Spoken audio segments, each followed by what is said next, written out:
Hello guys, good morning. For today's video ay mag-open tayo uli ng Shopee product na na-order natin. Siyempre, as always, thanks Shopee. Salamat Shopee.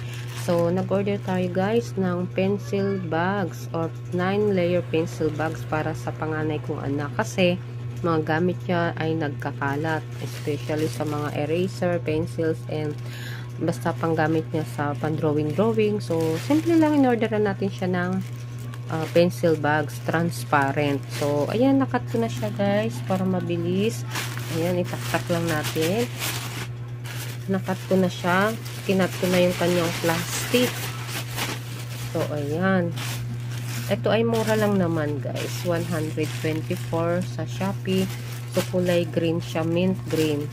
So, ayan, kinat ko na rin ang kanyang plastic. So, para mapakita ko na direct sa inyo, mabilisan na pag ano natin, open sa Shopee product. So, ayan, may sticker siya guys. Ito yung order natin para kay Jolu, sa baby ko, sa panganay kong anak. Ayan.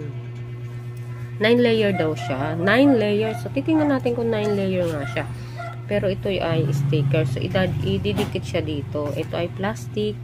Yan, plastic siya guys. Plastic. So, transparent yan. So, ito ay mayroon mga ano to? Mga design, no? Happy. Ayan. So, pig siya. O, yan. Diba? Ang ganda. Cute, pambata talaga. So, 9-layer. Bilangan natin kung 9-layer ba? 1.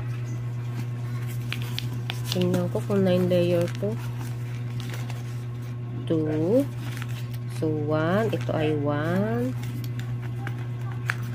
2. Tingnan natin dito. Ito ay 2. Pangalawang layer pa lang yun. 2. Ito ay 3. 3, 4, 5, 6, 7, 8. So, last lang. So, hindi siya 9 layer. So, 8 layer lang. So, supposed to be 8 layer lang siya. So, ibig sabihin, 9 layer lang pwede siyang malagyan ng mga gamit. Eraser, pencil, o kung ano man mga abubot ng baby ko o yung panganay kong anak. Actually, baby pa rin tawag ko sa kanya kahit na 12 years old na siya. Ayan, 12 years old na po si Jolu, sa panganay kong anak. So, dito niya ilalagay ang kanyang mga